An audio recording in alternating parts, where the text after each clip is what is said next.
Bueno, sean todas muy bienvenidas, bienvenidos, no sé si hay alguien más por allí que nos estamos viendo. Muchas gracias por sumarse a este nuevo espacio de encuentro entre profesionales, este espacio gratuito que venimos haciendo durante todo el año. Ya el año pasado también tenemos diferentes espacios desde nuestra academia online, Census Inspira. Eh, Hemos generado diferentes espacios para poder encontrarnos y hablar y debatir sobre temas que estamos viendo que son como los más actuales y diferentes tópicos que está bueno poder sumar estos encuentros y aprender y hacer intercambio también. En este año en particular, desde nuestra academia hemos también generado espacios de conversatorios que tienen otro tipo de modalidad, donde, bueno, generalmente damos espacio para que ustedes puedan hacer preguntas a través de un formulario Google. Y en esta ocasión tenemos hoy una masterclass donde vamos a exponer sobre esta temática que vimos que, bueno, convoca, que es sobre GLP-1 y los trastornos alimentarios, cómo se usan todo este tipo de medicaciones, estos análogos en torno a los trastornos de la conducta alimentaria. Vimos que había mucho interés.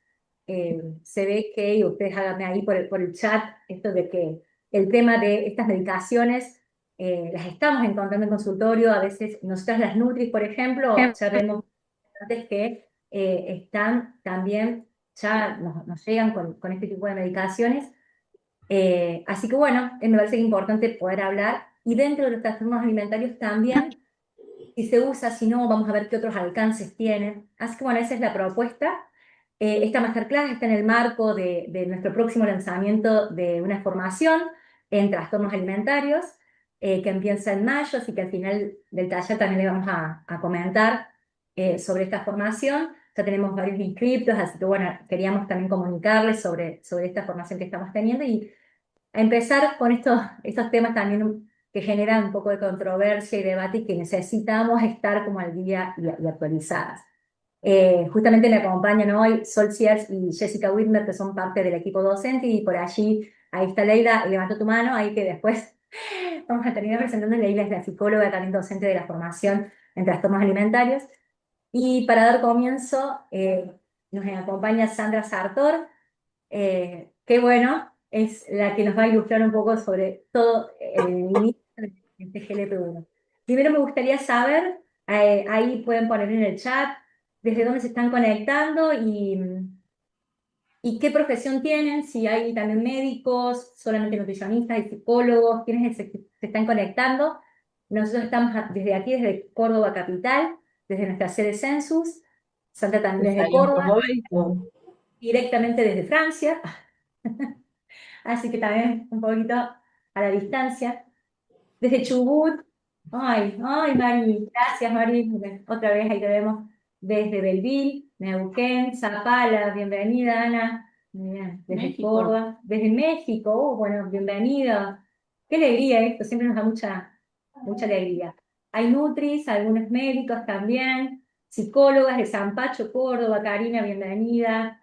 Bueno, desde Corrientes, tenemos todos los lugares. Médica pediatra, qué Qué bueno los bueno, pediatras. Una aguante. puerta de entrada a esos consultorios. Qué Eh, bueno. También desde, Desde Chile. desde Chile, Ailín, bienvenida. Tucumán, San Luis, desde Mar del Plata, Rosario, desde Tandil, Chaco, muchos también, ya veo estos nombres, estuvieron en mi conversatorio del día miércoles que estuvimos hablando sobre comer emocional. Muchas gracias por estar de nuevo en estos espacios, desde Santa Cruz. Bueno, gracias. Josefina, psiquiatra de San Francisco, Muy bueno. que la No quiero. está sola, no está sola. No está sola la psiquiatra acá que siempre la La tenemos, psiquiatra de San tenemos, Francisco. la tenemos rodeada, así que bueno, no, gracias. Bonito. Norma desde Mendoza, bueno, bienvenidos a todos. Una alegría, bueno, esto es lo que nos permite estar desde lo online. Ahí preguntaban si esta máster va a quedar grabada, así como todos nuestros espacios gratuitos y de intercambio entre profesionales lo pueden encontrar en nuestro canal de YouTube de Census Salud. Igualmente por el grupito de WhatsApp, ya mañana cuando esté subiendo este encuentro a nuestro canal yo les voy a compartir el link de YouTube para que lo puedan ver y en nuestras redes también, así que bueno, para que puedan acceder también de nuevo o quienes no se hayan podido conectar hoy lo puedan hacer y ver este intercambio. Así que muchísimas gracias por estar. Sandri, comenzamos así, Bueno, podemos hacer un buen uso de nuestros horarios. Gracias a todos por estar tan puntuales, así que largamos nomás.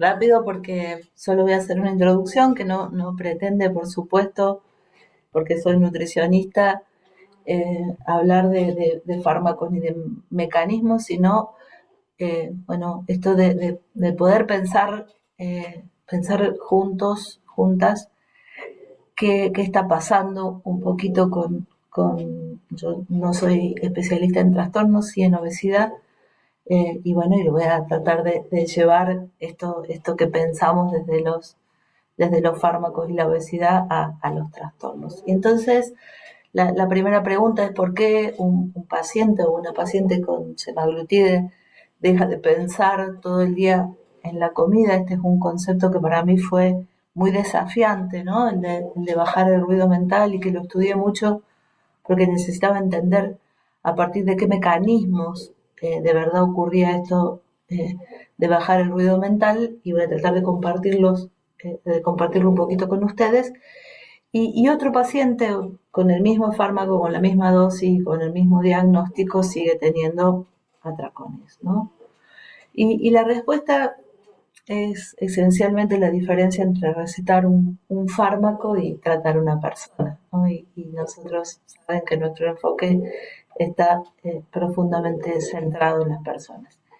Eh, esta primera mirada eh, es para hablar de cómo la conducta alimentaria tiene un sistema de comunicación muy potente, que me encantó el término de telemetría, que es como hay sitios que informan a quien está tomando de alguna manera las decisiones, y esta telemetría metabólica es el sistema de comunicación permanente que tiene el intestino, el tejido adiposo y el cerebro. No es que nosotros sentimos hambre o sentimos saciedad, es porque distintos órganos, a partir de distintos mensajeros, eh, mandan señales al cerebro, y el cerebro decide en base a todos esos mensajes, ¿no? Por eso el concepto de telemetría. Entonces podemos reconocer una señal que sube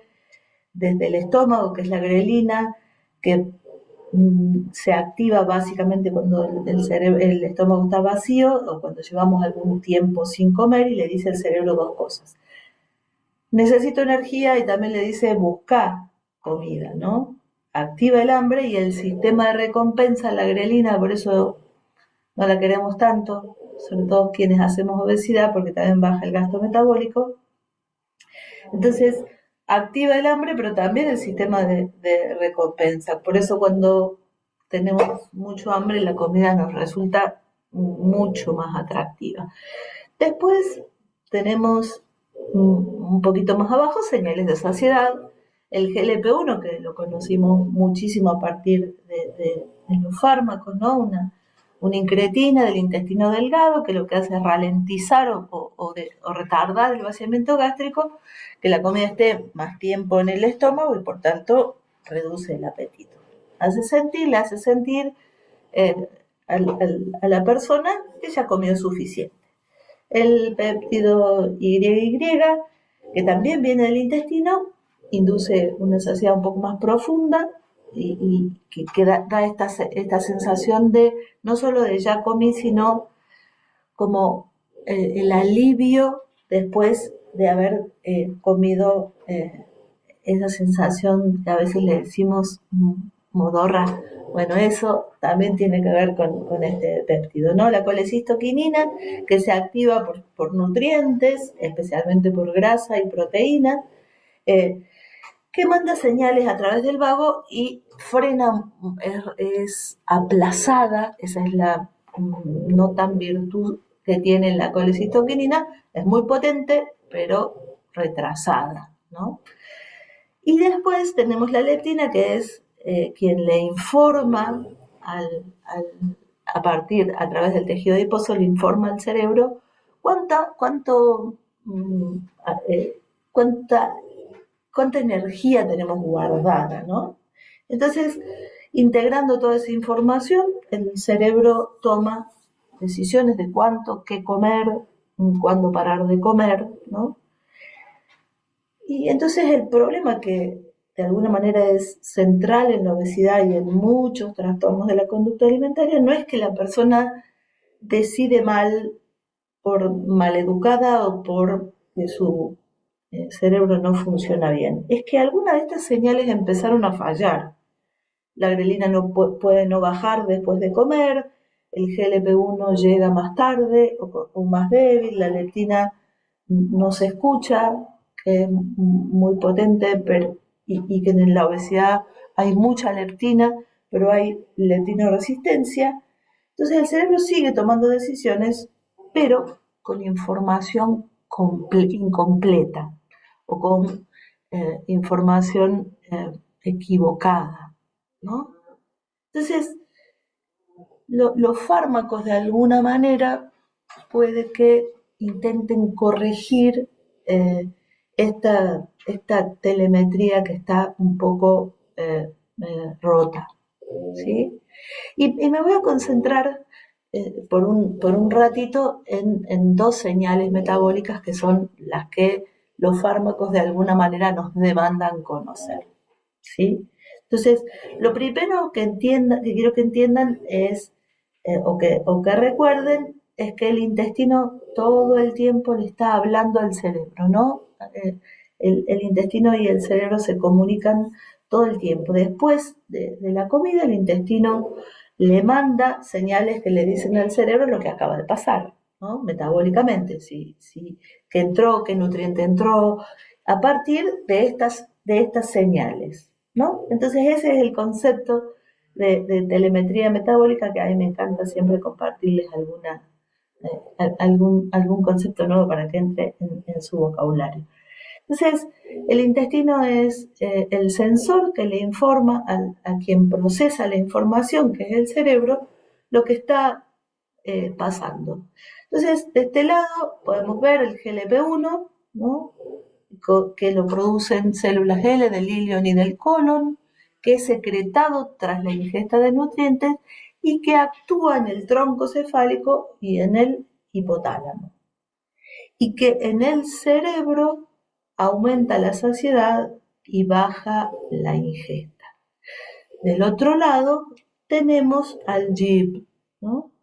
El GIP viene de las células K del duodeno, que es la primera parte del intestino delgado, por tanto se libera mucho más rápido que el GLP-1, eso también está bueno que lo recuerden, porque el GIP se puede activar incluso antes de que la comida llegue, o sea, en la fase cefálica, en la fase más eh, vinculada a todo lo sensorial, a lo visual, ¿no? Entonces, y su blanco principal no es el tronco cefálico como es en el GLP-1, sino el hipotálamo. El hipotálamo, que es como quien de alguna manera comanda o tiene un rol muy protagónico en la conducta alimentaria, ¿no? Entonces, ¿qué hace el GIP? A ver si se lo puedo decir muy fácil. Regula cómo se va a usar la energía, ¿no? Si la energía se va a acumular como grasa, si se va a oxidar, cómo se va a distribuir. Son dos mensajeros diferentes donde, digamos, si lo tuviéramos que poner en palabras simples, el GLP-1 habla de cuánta cantidad uno comió y el GIP está diciéndole cómo usar de alguna manera esa energía. Entonces, hoy tenemos fármacos, poquitos y bastante caros, pero que tienen tienen agonistas de de estos dos receptores, ¿no? Entonces, está bueno empezar a entender cómo actúa nuestro GIP y nuestro GLP-1 para entender exactamente cómo actúan estos nuevos fármacos que tenemos. Entonces, cuando nosotros empezamos a escuchar de fármacos, de inyecciones, no pensar en esta inyección, este fármaco para bajar de peso. Tenemos que pensar en señales que el intestino normalmente manda al cerebro y que en obesidad y en algunos trastornos están funcionando no tan bien. Entonces, el fármaco podría venir, y esto lo digo en potencial, que cuando terminemos ustedes van a poder eh, reflexionar solitas, restaurar esta comunicación. Entonces, ahora, eh, bueno, esto de alguna manera intenta reflejar esto, ¿no? Lo que tienen estos fármacos, bueno, limitan a las hormonas, copian la biología a partir de estos dos mecanismos que yo les estaba mostrando, ¿no? Ralentizando el vaciamiento gástrico y silenciando de alguna manera la búsqueda o bajando la búsqueda de comida y el ruido y el pensamiento eh, sobre la comida. Y ahora les muestro uno un poquito más difícil, pero no quiero que ni siquiera se detengan mucho. Solo quiero que miren la tabla durante un ratito antes de que yo empiece a decirles o enfocarles donde me gustaría mucho que miren. Son 6 variables que las van a ver en este costado, son con 4 cuadros clínicos diferentes: obesidad, trastorno por atracón, bulimia nerviosa y anorexia nerviosa. Y quiero que vayan como primero a la fila que dice GLP-1 postprandial. Estamos hablando de lo que pasa con el GLP-1 postprandial en pacientes, en personas con obesidad o con algún tipo de trastorno de la conducta alimentaria. Entonces, en obesidad lo vemos reducido, en el BED lo vemos muy reducido, en el trastorno por atracón, reducido en la bulimia nerviosa, y en la anorexia lo vemos normal. Esa sola fila ya cambia de alguna manera lo que nosotros vamos entendiendo o combinando entre patología y fármaco, ¿no? Porque lo que dice es que en la obesidad, en el BED y en la bulimia hay un déficit real de esta señal de saciedad, que el cerebro no está recibiendo el mensaje que necesita para tomar las decisiones de las que hablábamos. Este déficit claramente en la anorexia no existe.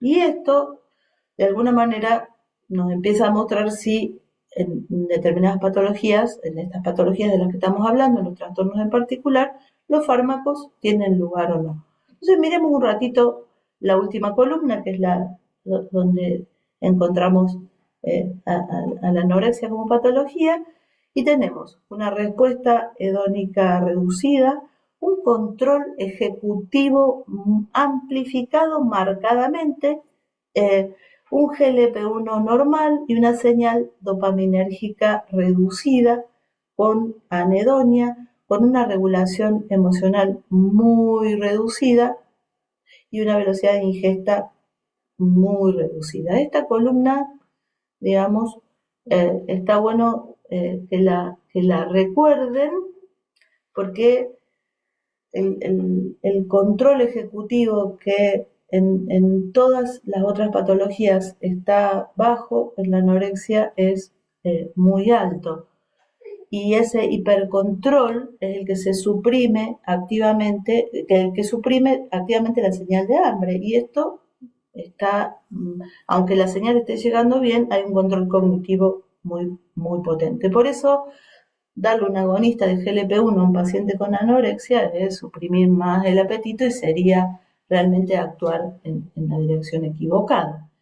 La tercera lectura que quiero que hagan es la fila de regulación emocional sin alimento, ¿no? La regulación emocional, cuando la gente de verdad regula correctamente sus emociones. Y fíjense que en obesidad está reducida, y en los trastornos, en los otros 3 trastornos está muy reducida.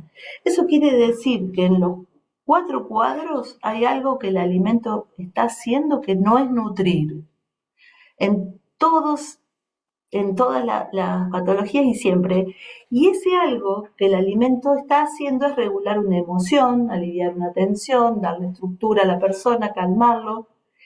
Y eso no lo toca ningún fármaco. Entonces, a ver, puede ser, y es quien más evidencia tiene, que un paciente con BED, con trastorno por atracón, cuando empieza con una droga, los atracones bajan.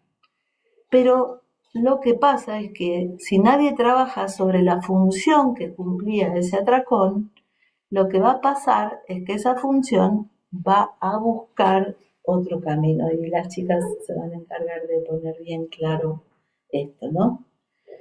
O va a volver cuando el fármaco se retire. Entonces, es para que ustedes, cuando tengan un paciente con obesidad y les dice, decime si está bueno o no que use este fármaco, la respuesta no está en el diagnóstico, perdón, vieron que tengo este vicio de la obesidad, un paciente con cualquier patología que desregule su conducta alimentaria. La respuesta no está en el diagnóstico, está en entender cuál de estas filas de alguna manera es la que está siendo el problema central de nuestro paciente, ¿no? Entonces, para que se acuerden cuando el paciente venga. Entonces, solo para mostrarles evidencia de uso de fármacos en los distintos trastornos. Hay una evidencia muy sólida con trabajos, con un montón de trabajos en obesidad, un poco menos de evidencia, pero la que de los trastornos el que más evidencia tiene el trastorno por atracón. En la bulimia nerviosa hay algunos trabajos pero pequeños, heterogéneos, ¿no? Entendiendo que el mecanismo de reducción del apetito puede ser absolutamente contraproducente en el CIA, y se los voy a explicar, o voy a tratar de mostrarles en el ciclo atracón-purga, y hay contraindicación relativa y bien clara en la anorexia nerviosa, ¿no? Entonces, y yo me tomé como esta licencia porque creo que también todos estamos un poco preocupados por esto. Fíjense que en la ortorexia, ¿no? Donde hay un problema cognitivo y bien perceptual que no es metabólico, claramente la farmacología no es el eje. Y vamos a tener muchos pacientes ortoréxicos pidiéndonos o pidiéndole al médico que les dé uno de estos fármacos.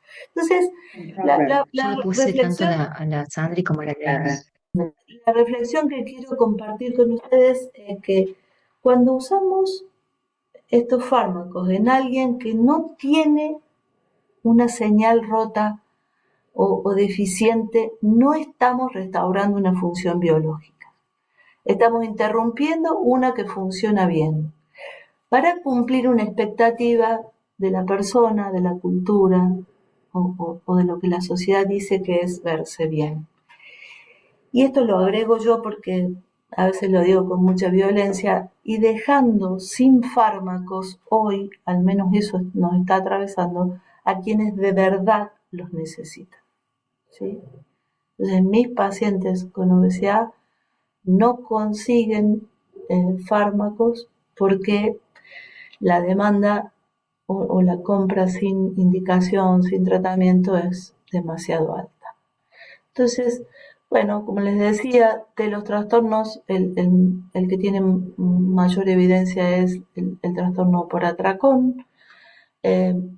La señal no es suficiente, no llega, y entonces el atracón continúa cuando falla la telemetría. Pero quiero ponerles este ejemplo para que sigan, digamos, reflexionando. Un paciente de 38 años con un trastorno por atracón, a las 6 semanas de usar la droga, dice: yo ya no pienso en comida todo el día, los atracones bajan de 5 por semana a 1 solito, A los 3 meses aparece irritabilidad marcada, insomnio, conflictos de pareja que no entiende la paciente por qué están pasando. ¿Y qué pasó? El atracón era su principal mecanismo de regulación emocional.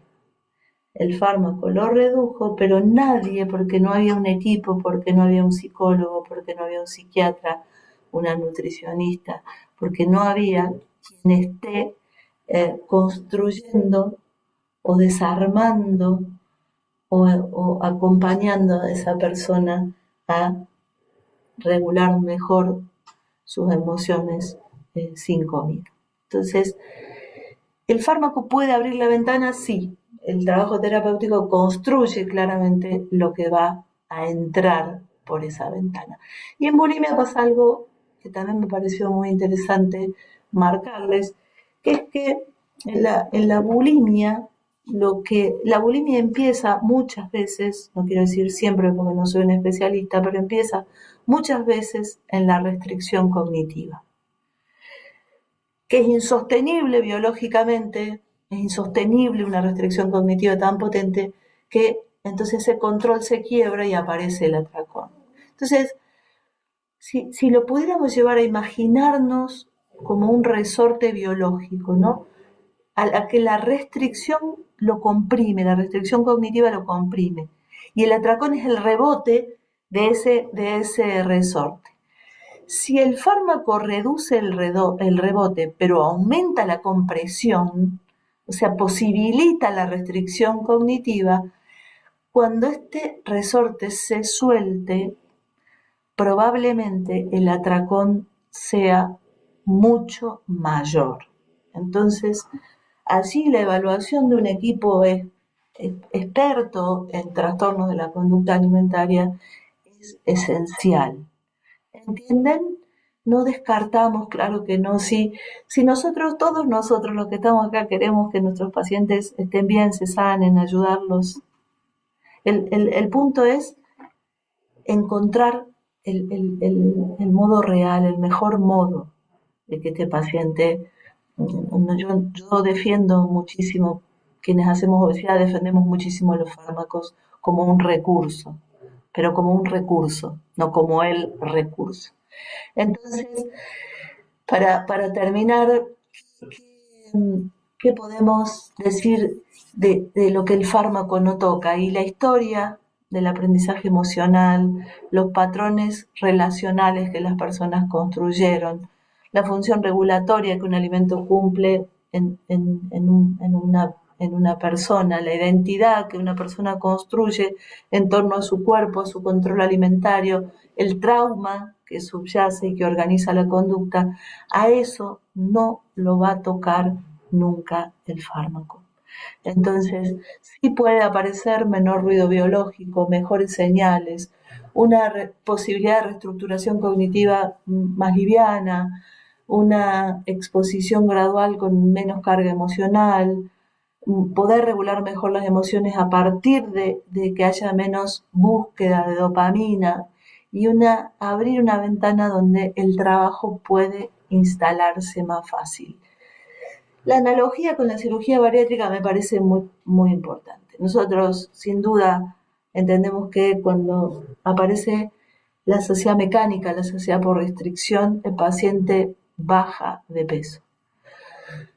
Pero si el paciente no hace un buen proceso, la mayoría de nosotros también tiene pacientes y ha visto la reganancia de peso post-bariátrica. Entonces lo mismo pasa con estas drogas. Si yo mientras está la droga ayudándome, no trabajo seriamente en las causas, en el sustrato psicológico, en la complejidad de humanos, cuando la ventana del fármaco se cierre, las cosas van a ir a parar al mismo sitio donde estaban. Entonces, muchas gracias. Esto es lo que yo quería compartirles como introducción a lo que esta gente hermosa les va a contar. Gracias, Sandri. Bueno, la idea era brevemente poder compartir los puntos de acción, ¿no?, de la regulación de la conducta alimentaria y donde claramente tendría que actuar el fármaco. Así que bueno, era como para tener un pantallazo y saber desde dónde estamos interviniendo cuando se indica esta medicación. Ahora vamos a continuar integrando esto, ¿no? En el tratamiento de los trastornos alimentarios y cómo esto de actuar también desde un fármaco, incorporarlo dentro de un tratamiento, ¿qué esperamos, ¿no? ¿Qué esperamos que suceda? ¿Qué es lo que puede pasar? ¿Qué es lo que siente la persona? Entonces, esta necesidad de poder eh, entenderlo, comprenderlo. Por eso volvemos a la biología y para eso siempre Sandri nos ayuda en eso. Vamos a presentar otra parte, porque no estamos pudiendo. No, sí, no sé qué son. Eh, Pero mm, sí, se veamos. sí, pero yo no me veo. Ah, no lo ves. Voy a dejar de Sí, bueno, deja de Dejo de compartir. compartir. Sí, Dejo de compartir. pero este sí, poco. Sí, Ahora vuelvo. y vamos. Paciencia. Ahí estamos. Ah, ya me toca. Perfecto. Está, y ahora. Bueno, ahí la pregunta respondemos mientras eso de la restricción cognitiva tiene que ver con el pensamiento en restringir algún alimento y tiene el mismo impacto con restringirlo real, digamos. O sea, disminuir la ingesta calórica y pasar hambre tiene el mismo impacto en la persona que solo pensar en restringir. Eso es súper importante que lo sepan. ¿Se entiende? Eso Ujú. es súper importante, ¿no? De que Sí. ya el pensamiento mismo, la Hace, percepción que está viviendo la persona es realmente una restricción. ya lo vive como un miedo, una incertidumbre a que no va a haber alimento. Sí se entiende. Gracias, Edith. Bien, Bien. bueno,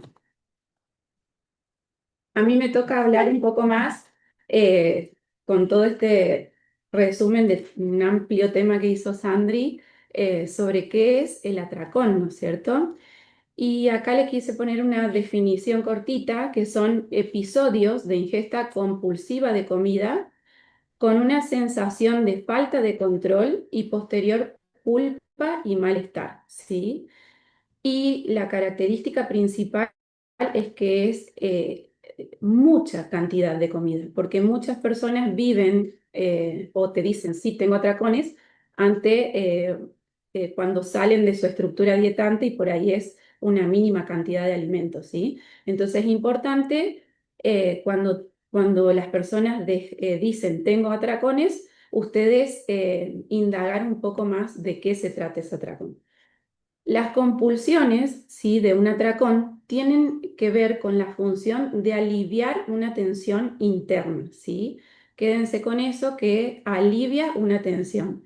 Un poco es el caso que decía Sandra, que la persona que tuvo el tratamiento con GLP-1 después lo desplazó a la irritabilidad y demás. No podía aliviar esa tensión con la comida, ¿sí? Esa tensión puede ser física, ¿sí? Restringir alimentos, puede ser mental, esto de la cognición que decíamos, restringirlo mentalmente o con obsesiones o pensamientos recurrentes, y emocional, que tiene que ver con ansiedad, miedo, estrés, ¿sí? Problemas emocionales en general. Pero normalmente el atracón se produce por una combinación de estas tres, ¿sí? Entonces, muchas veces el atracón, o la mayoría de las veces, es una conducta aprendida para aliviar una tensión interna y no desaparece solo por el hambre, ¿sí? Porque si no lo resolveríamos haciendo bien las 4 comidas, como, eh, por eso es, digamos, parte de una enfermedad mental donde se resuelve en un equipo interdisciplinario de ellos. Bueno, un poco como hablaba Sandri, el atracón implica 3 sistemas, que es el homeostático, que regula la energía, el hedónico, que es el de recompensa, y lo emocional.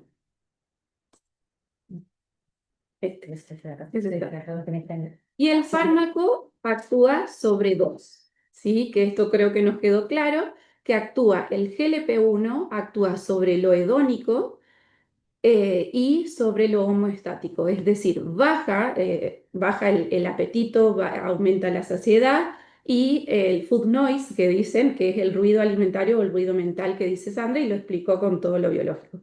Pero no interfiere sobre lo emocional y esto es lo que más vamos a hablar, digamos, en el transcurso de la máster, porque es lo que queremos que quede claro, ¿sí? ¿Es un buen recurso? Sí, pero solo muchas veces nos queda corto, ¿sí? Por eso, para algunos pacientes no alcanza y es necesario el abordaje, como decíamos recién. Y a mí me gusta siempre llevarlo a un caso, como decíamos, como contaba Sandri recién, y fíjense la descripción de esta paciente, ¿no? Hola Jessy, buenas tardes, recién me despierto. Hoy no sé cómo hacer mis comidas, ya que no tengo hambre. Anoche comí mucho, después me dolía la panza y el pecho del lado izquierdo. Me quería acostar o sentar y no podía, ya que me dolía. Y me costaba respirar. Me sigue doliendo la panza y me siento mal, me enoja, me entristece, porque se me desordena todo y no puedo hacer las comidas bien, ya que no tengo hambre y siento culpa, ¿sí?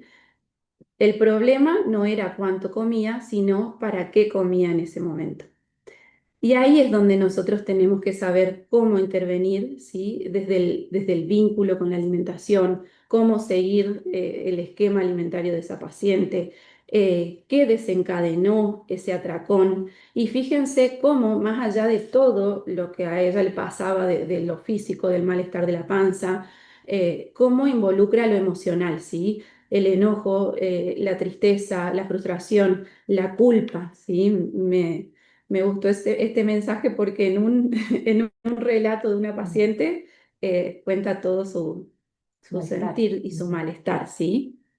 Y bueno, el tema que nos trae, digamos, era entre la regulación del hambre y el silenciamiento del síntoma.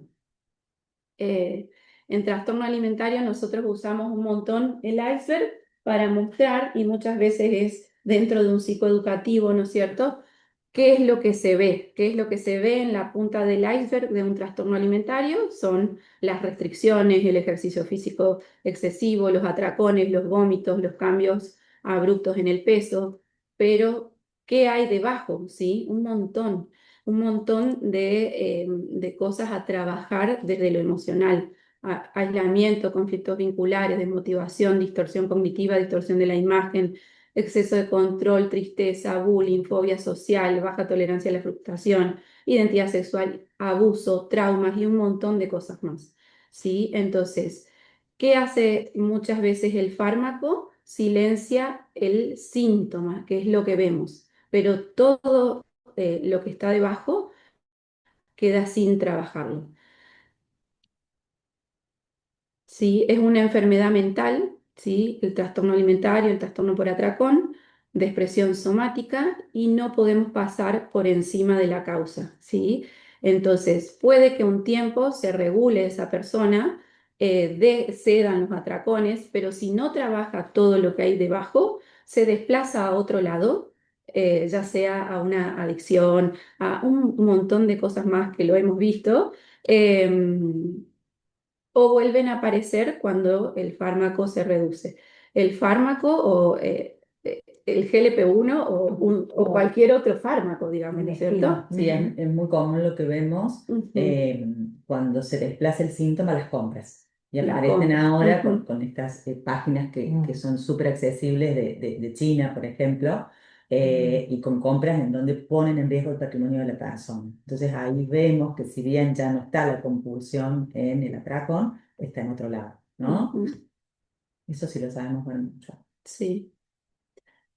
Bueno, creo que me gustó esto para hacer más el vínculo. Asegura que los hábitos alimentarios son un reflejo de las necesidades afectivas y de la situación mental de la persona. La forma de comer y lo que se come, pues tienen un valor tanto fisiológico y emocional como comunicacional. Van unidos unos con los otros y son inseparables. Cuando no se puede comunicar emociones con palabras o con gestos, se puede hacer a través de lo que se come y del cómo se está comiendo. Entonces, a modo de integración, el tratamiento real no es elegir entre lo biológico o el vínculo entre el fármaco o no el fármaco, ¿sí? Es trabajar ambos, ¿sí? Si tratamos solo desde lo biológico, puede que un porcentaje de la población, porque no todos, ¿sí? Bajen de peso. Si tratamos solo el vínculo sin acudir muchas veces a los fármacos que son sumamente necesarios, el paciente se transforma, pero muchas veces tarda un tiempo más o no es suficiente. Pero si trabajamos ambos, ¿sí? Lo biológico, lo vincular, lo emocional, ahí aparece la salud real. Y este es el problema de la mayoría de las formaciones, que enseñan nutrición desde lo fisiológico, pero no desde el vínculo hacia la alimentación y el cuerpo. Y eso me atrevo a decir que como nutricionista en nuestra formación jamás nos enseñaron del vínculo hacia la alimentación y el cuerpo. Y en TCA eso marca la diferencia porque es lo que aprendemos a trabajar, que la persona coma sano, no, sí, pero sí que mejore, o sea, es parte del tratamiento, por supuesto, una estructura, acompañar el cuidado, el autocuidado de esa persona, pero que mejore el vínculo con el alimento y con su cuerpo, ¿sí? Eh, esto es clave porque muchas veces una formación en TCA no quiere decir que yo me dedique a TCA, pero puede que yo dentro de mi consultorio vea casos y que toda esa formación o detección me ayude a acompañar distintos procesos, digamos. O O derivaciones tempranas, ¿sí? Y ese el dibujito que el cuerpo se recupera pronto y de hecho lo vemos dentro de los tratamientos, que es lo primero que responde en trastorno de la conducta alimentaria, pero la cabeza siempre tarda un poco más. Bien. Y ahora la dejo a la Solsi desde la psiquiatría. Y me dan 5 minutos, qué vivas que son. Bueno, ¿qué pasa en psiquiatría? Los análogos GLP-1 todavía están en investigación para ser usados como fármaco de primera línea en psiquiatría, ¿sí? ¿Y por qué?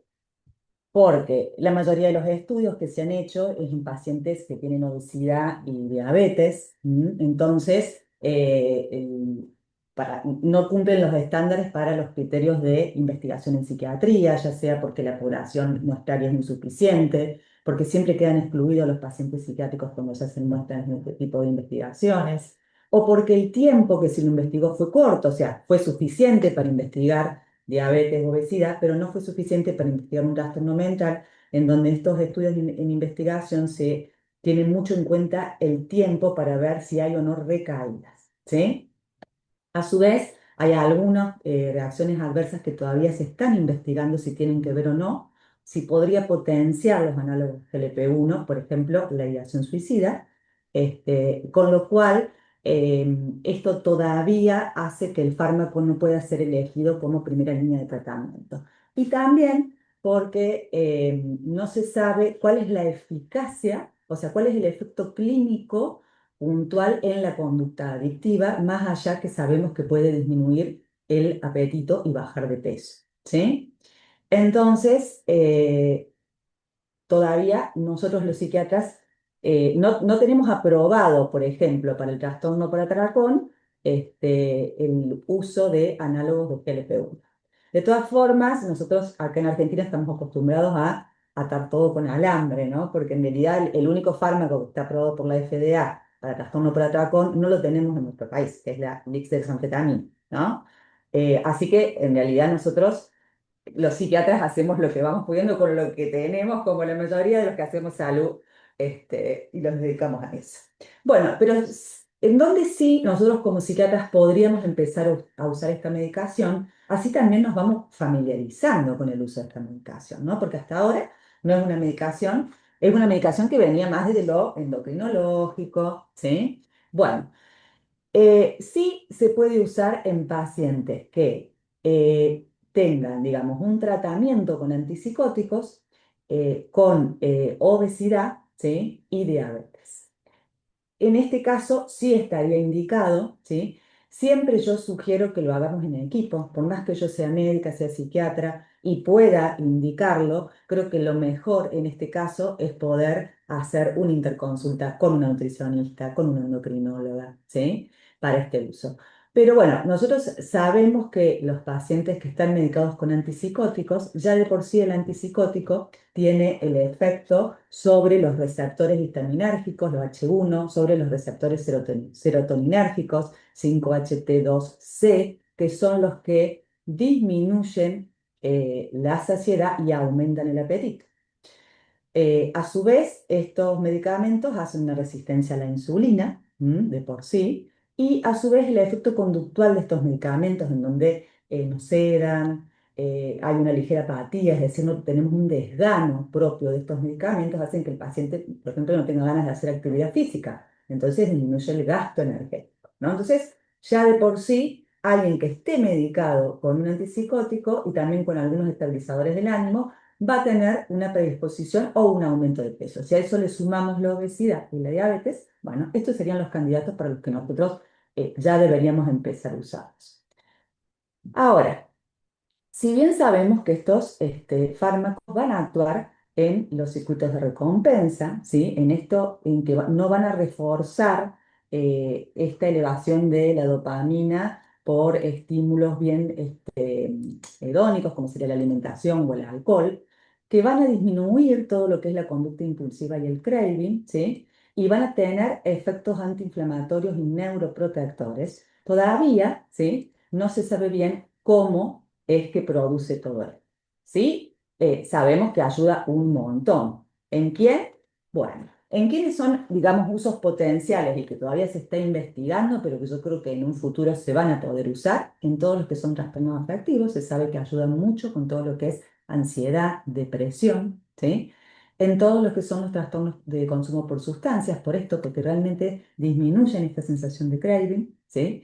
En las enfermedades neurodegenerativas, ¿sí? Retrasan el envejecimiento, digamos, que producen estas enfermedades neurodegenerativas, y en el trastorno por atraco, ¿sí? Esto es lo que, hacia dónde vamos. Bueno, nosotros nos especializamos en trastornos de la conducta alimentaria, entonces de todos estos diagnósticos nos interesa, che, ¿se va a poder usar en el trastorno por atracón? ¿Se usa, lo usamos? Sí, la verdad es que sí.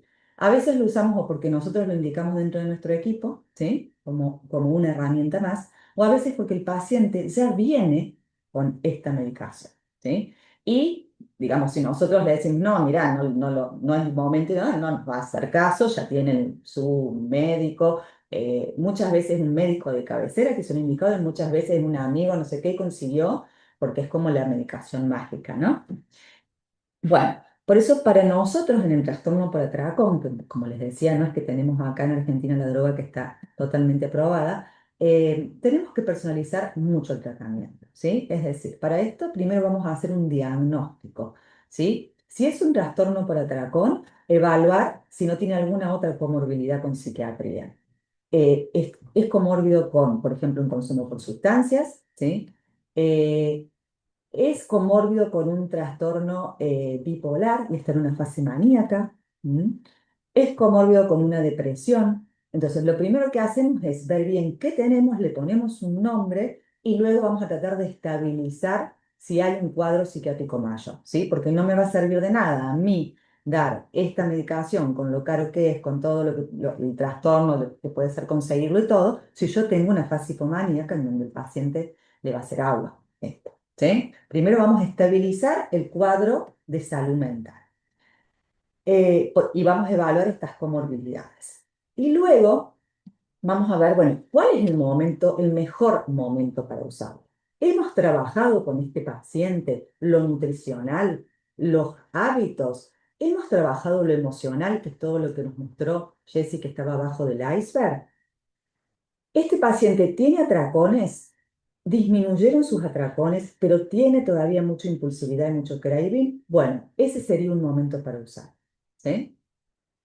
Este paciente ya no está descompensado desde lo psiquiátrico, ha podido trabajar un poco con lo psicológico, pero aún sigue teniendo mucho apetito, mucho hambre, bueno, es un momento para usarlo. Es como que nos ayuda biológicamente para que pueda utilizar y optimizar sus herramientas psicológicas.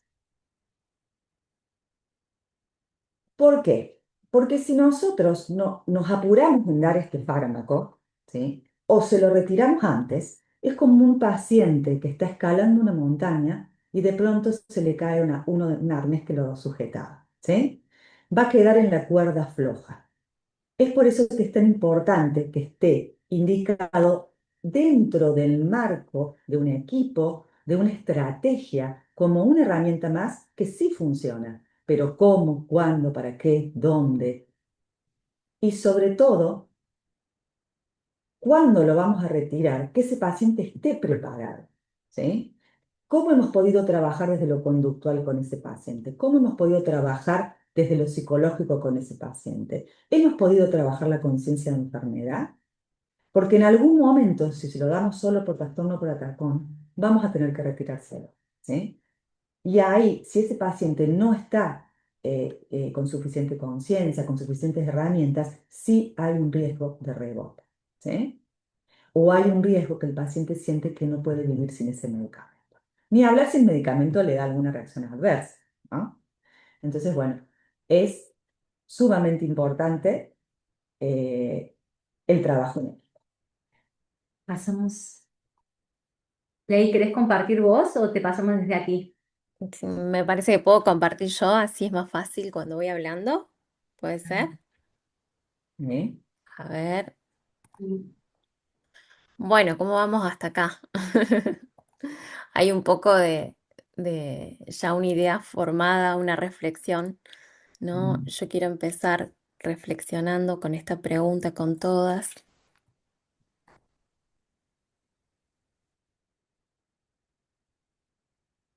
Ahí organizo. Bien.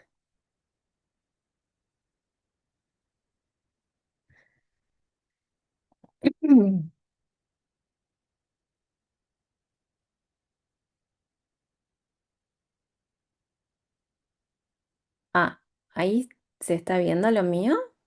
No, no, no se ve. No, no sé, no, no sé. A ver.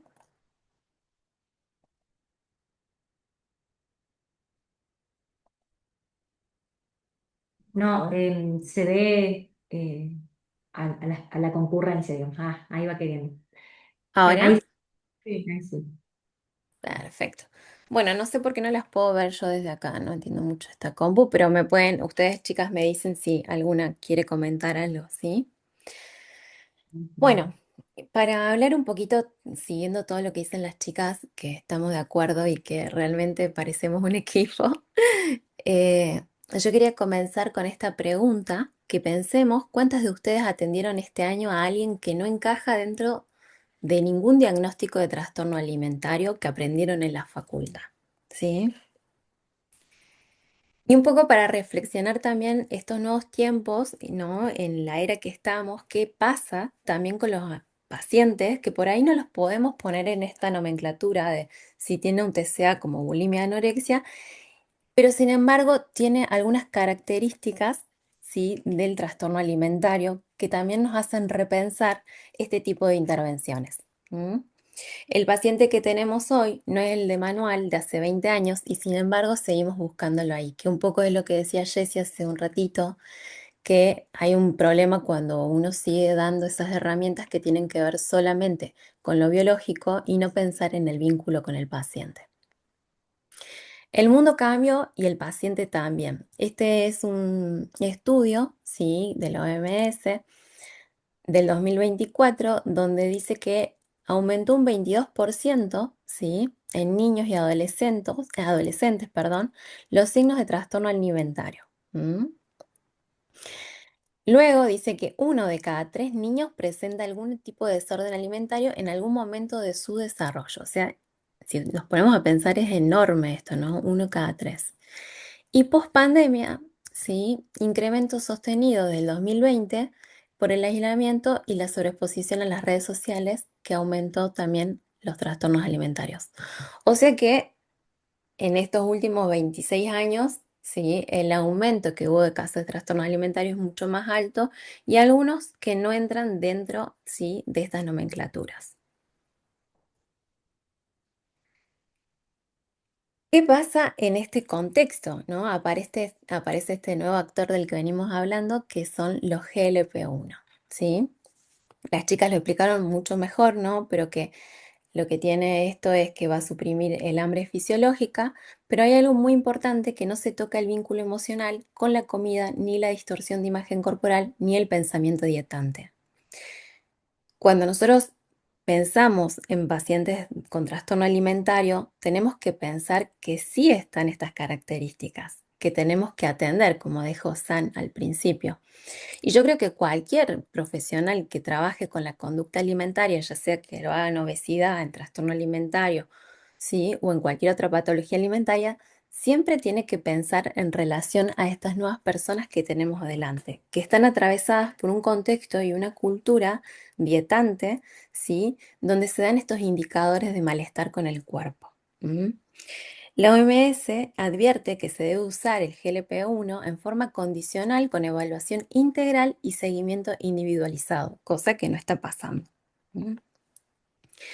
Lo que el fármaco hace, regula insulina, genera saciedad precoz, produce pérdida de peso metabólica. Lo que el fármaco no hace, no resuelve la relación emocional con la comida.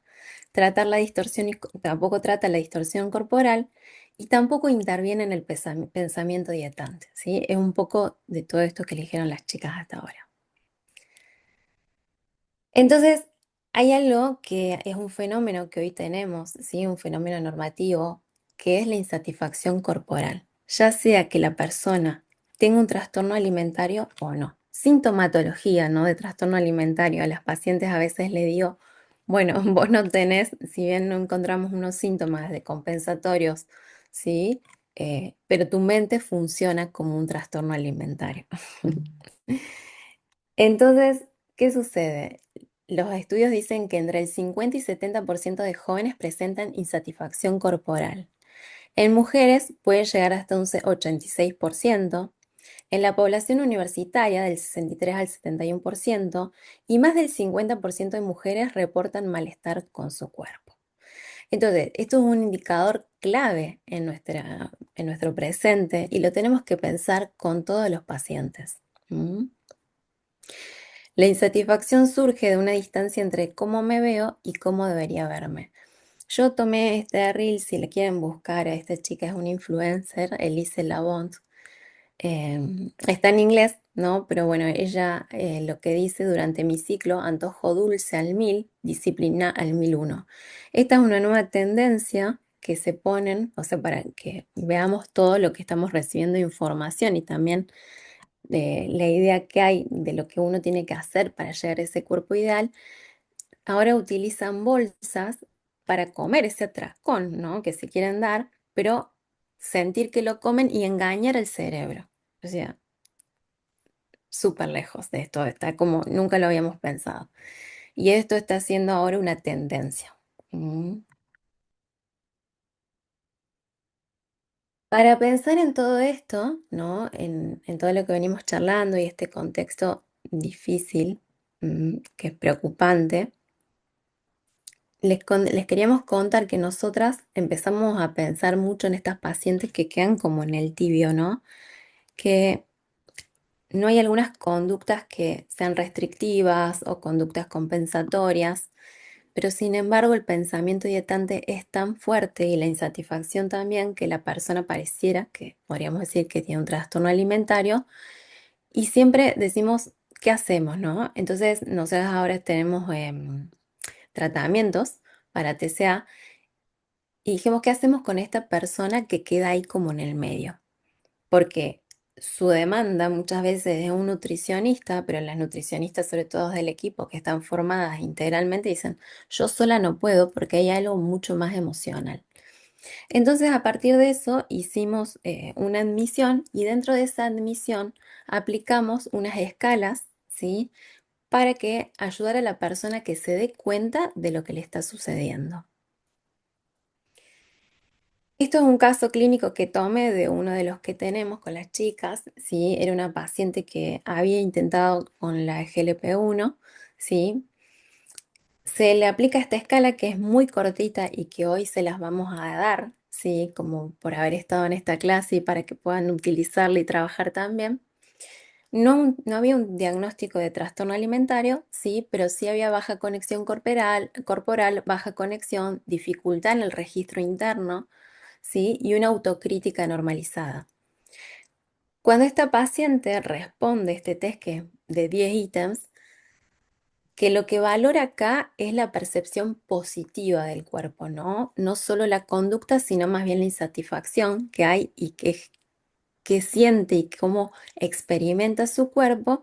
Y este paciente le dio que se da en totalidad de las pacientes que tenemos hoy, siempre da muy bajo este promedio. Entonces, una de las ítems es respeto mi cuerpo a veces, me siento bien con mi cuerpo rara vez, me siento a gusto con mi cuerpo rara vez, me siento linda, lindo rara vez, siento amor por mi cuerpo a veces, ¿no?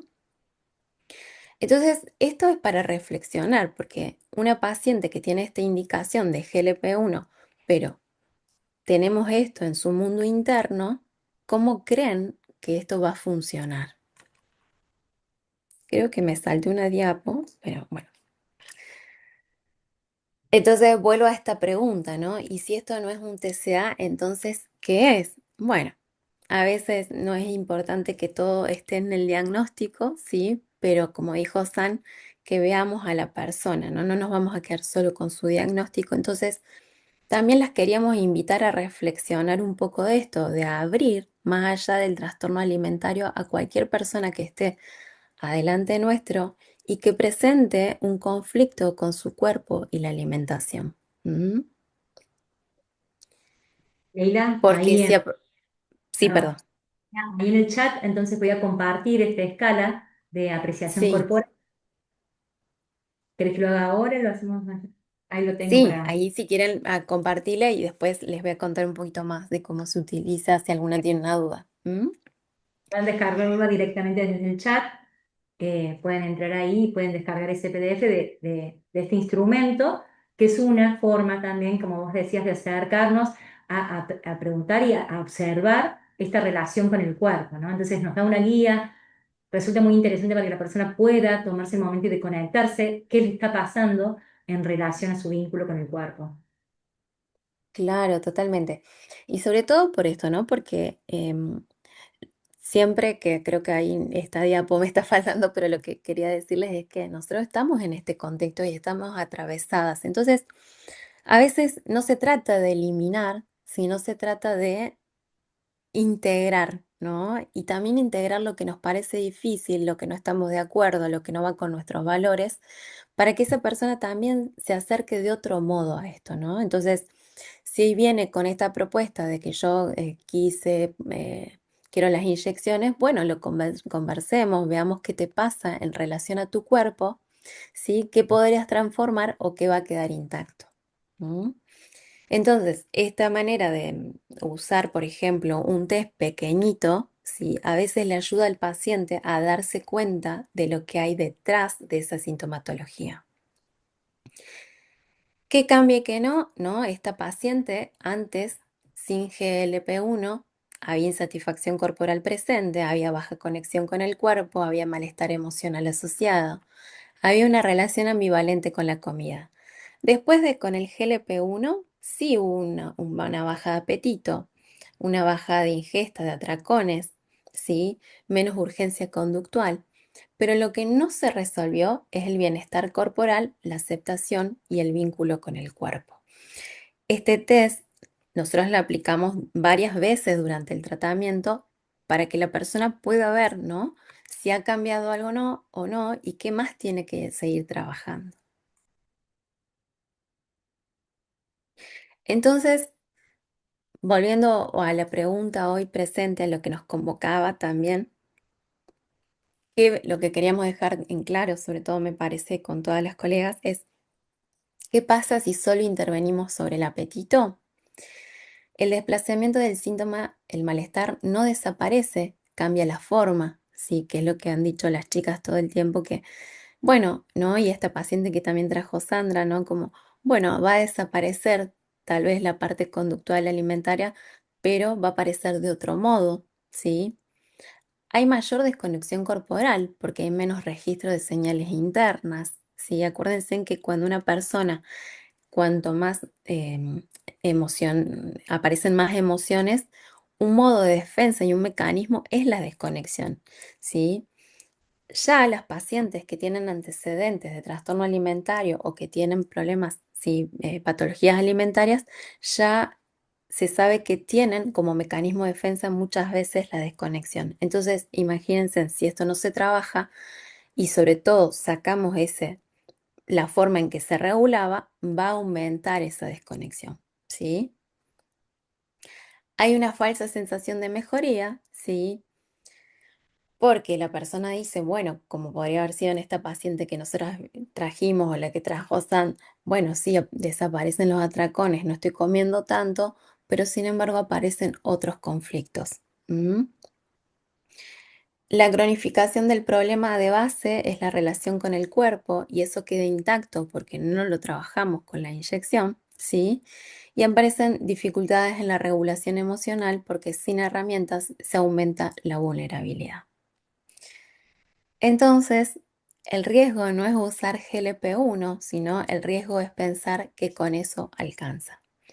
Porque cuando el síntoma deja de expresarse en la conducta, muchas veces sigue existiendo en la experiencia. Mm. Y hoy queríamos sobre todo decirles esto, ¿no? Que a veces tenemos que ver otros modos de abordaje, pensarnos a nosotras frente en este contexto y empezar a actualizarnos, no quedarnos con los viejos modos, porque si bien fueron avances en su momento, pero este mundo va tan rápido en la digitalización que nosotras también nos tenemos que ayornar como profesionales. La actualización no es un lujo académico, es una responsabilidad clínica, ¿sí? Yo creo que como lo dije anteriormente, todos los profesionales que estamos en salud deberíamos tener esta mirada sobre todo en las emociones, la insatisfacción corporal, el autoestima. ¿Mm? El paciente que tenemos llegó a un mundo que cambió muy rápido, con redes que amplifican la insatisfacción, fármacos que suprimen el hambre sin resolver el vínculo y diagnósticos que ya no lo contienen. El profesional que necesita es uno que pueda conceptualizar dinámicamente, trabajar en equipo interdisciplinario real y reconocer al paciente que tiene enfrente, aunque no encaje en ningún manual. ¿Sí? Más allá de que si es el GLP-1 para trastornos alimentarios, sí o no, debe ser cómo tratamos a estos pacientes que tenemos enfrente. ¿Sí? No decir sí o no para este sí o no, porque las personas son todas diferentes y todas requieren un tratamiento individualizado donde lo podamos ver en su contexto, con lo que le está sucediendo y sus emociones.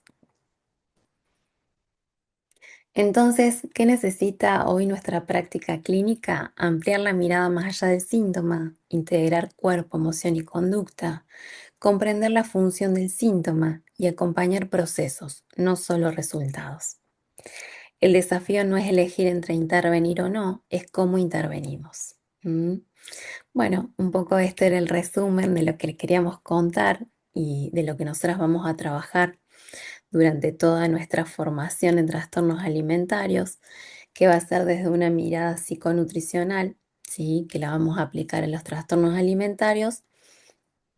Nuestra formación tiene una duración de 8 encuentros, va a ser online, ¿sí? Y un poco lo que nosotras queremos trabajar para introducir es esto, el marco clínico actual, más allá del DCM, que puedan pensarse no solamente para trastornos alimentarios, sino para cualquier otro paciente que tiene insatisfacción corporal, ¿sí? Luego vamos a ver uno por uno los tipos de trastornos alimentarios, ¿sí? El abordaje interdisciplinario, la neurobiología y la urgencia, ¿sí? En los trastornos alimentarios. la imagen corporal, el trauma y los factores culturales y el proceso terapéutico, ¿sí? Y la prevención de recaídas. Bueno, un poquito hasta ahí. No sé si quieres seguir, Ani. Sí, bueno, la invitación es a Ok, esto, con toda la máster, poder convocarnos, ¿no? A la reflexión y también comentarles que les brindamos estos espacios de formación con docentes que realmente estén desde la práctica y que estén actualizados, que eso me parece muy importante. En este caso, esta formación que la hicimos un poco más corta, el año pasado tuvimos todo el año, un posgrado un poquito más largo, todo el año, es como que este es más desde la mirada, desde la actualización y de la parte práctica. La idea es que, bueno, las docentes son Leila, Jessie y Sol, desde la práctica, desde los casos clínicos, por cada uno de estos estilos, de estas entidades, digamos, de trastornos de la conducta alimentaria, puedan ir observando cómo hacer el tratamiento, cuáles son las propuestas. Y si bien recordemos esto, ¿no? De que la forma de tratar puede haber algoritmos o todo esto que mostraba Sol, los potenciales usos y desde lo médico por ahí siempre buscamos como un algoritmo o un paso a paso y eso simplemente es una orientación y es una guía frente a la persona que deseamos acompañar y a buscar su bienestar integral, ¿no? Entonces, eso es una guía y tenemos que personalizarlo a medida, ¿no? Y esto hoy, más allá de algunos diagnósticos bien claros, donde están bien manifestados todos los síntomas que pueden estar más encuadrados dentro de los trastornos alimentarios, hay muchos matices y también tenemos estos rasgos de trastorno alimentario en el vínculo con el cuerpo y con la comida y con la vida, ¿no? Alterados, trastornados, interrumpidos, ¿no? Entonces, trabajar bien desde la práctica, desde los casos clínicos, aplicar estos conceptos, por eso es la idea, ¿no?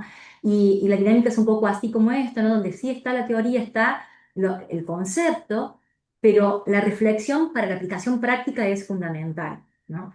Y desde la mirada psiconutricional, es desde esta mirada, no es psicología más nutrición, no es un collage nada más, sino que es una integración, ¿no? El abordaje psiconutricional en nuestra academia en Census Inspira tenemos como ese diferencial de formación hace muchísimos años que venimos trabajando en formar en esta mirada integrativa, holística, donde la persona está en el centro. Por eso, cuando hablamos queremos conceptualizar, ¿no? La obesidad, la anorexia, la bulimia, en realidad son formas de estudiar las didácticas, pero siempre hay que volver a la mirada de la persona que tenemos enfrente, ¿no? Que no hace falta etiquetar o algo así, buscamos diagnósticos para reconocer su situación y buscar intencionalmente el abordaje terapéutico adecuado aquí y ahora. Y quizás ahí los fármacos aparecen como una alternativa posible, como un recurso y una herramienta. Pero claramente hoy lo que quisimos compartir es la necesidad de ir más allá de la indicación de los fármacos. En este caso del GLP-1, pero también así mismo con los psicofármacos, ¿no? ¿Cuándo? ¿Para qué? ¿Por qué? ¿Y en qué contexto? Trabajando eso. Y en esta formación, bueno, estén atentos porque en nuestras redes nosotros estamos por empezar esta formación de psiconutrición aplicada a los trastornos alimentarios en mayo. La semana que viene ya empezamos nuestra formación de psiconutrición, que es la básica en el modelo Census 7D, en las 7 dimensiones, o sea que estamos a plenos con las capacitaciones. Síganos en nuestras redes que va a haber un sorteo de medias becas para esta formación de trastornos alimentarios, bueno, para los que estén interesados y puedan acceder, vamos a estar respondiendo sus preguntas. Acá algunos están preguntando por el costo. Sí tiene certificación, la certificación de nuestra institución. Y el costo se puede pagar en cuotas o en un pago único que ya tiene una bonificación. Les vamos a pasar todos los datos ahí por el grupito de WhatsApp de la máster. Pregunta si es sincrónico o asíncrono. Las clases son en vivo a través de la plataforma Zoom y las clases quedan grabadas, ¿sí? Son los días viernes, o sea, cada 15 días los encuentros quincenales, eh, 2 horas y media, desde las 2:30 a las 5 de la tarde. Y para quienes no se puedan conectar en vivo, las clases quedan grabadas, disponibles en nuestra aula virtual y van a poder acceder al curso durante todo el año, ¿sí? Hasta inicios del año que viene, tienen disponibilidad del aula virtual para rever las clases, para acceder al material descargable. Siempre ponemos a disposición el material de la clase y materiales complementarios, así como estos instrumentos que se comparten, porque bueno, la idea es mostrar cómo lo hacemos, que no queremos decir que sea la mejor forma, pero sí es una forma y estamos intentando siempre de integrar y superar esto de poder abordar de una mirada holística transdisciplinaria, ¿no? Entonces, bueno, por eso la idea es la formación es como un espacio para compartir el cómo lo hacemos, cuál es nuestra mirada y siempre invitando a la creatividad y a la integración de cada uno, ¿no? Entonces, bueno, poder trabajar de esa manera. Este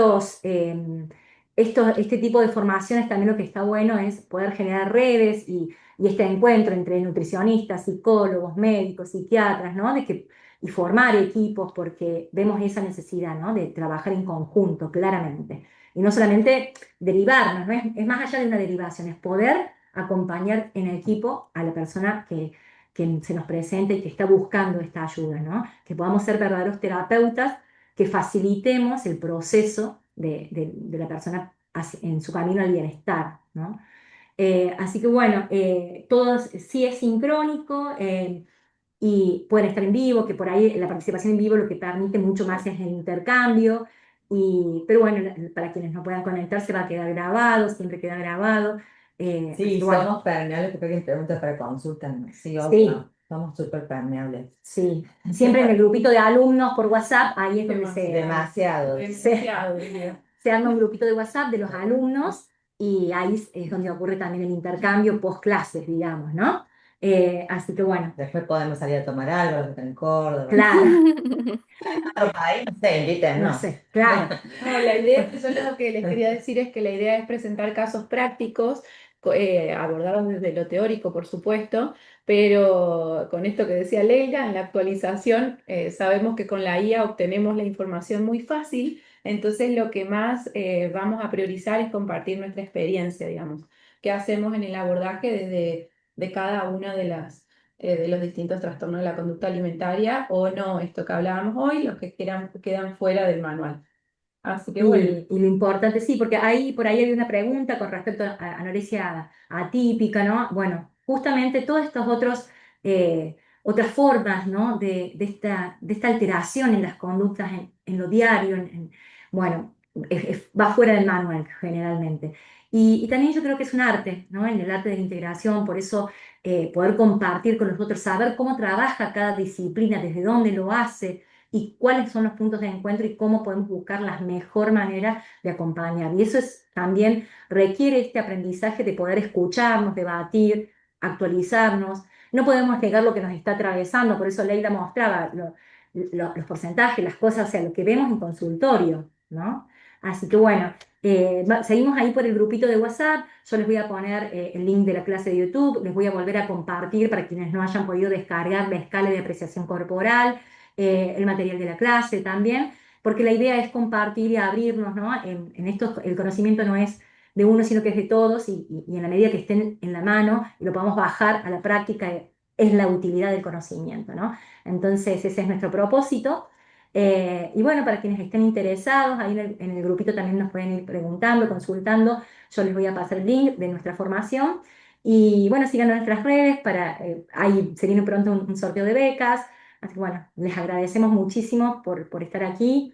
anímense a trabajar en equipo, ese es nuestro mensaje. Es un camino de ida, ahí lo leía Gonzalo que decía, y realmente yo no concibo no trabajarlo de esa forma, digamos. Así que bueno, Qué bueno ahí que Gonzalo sí, compartía eso, compartía genial, eso. genial, eso, Sí, animarse a trabajar en equipo. sí.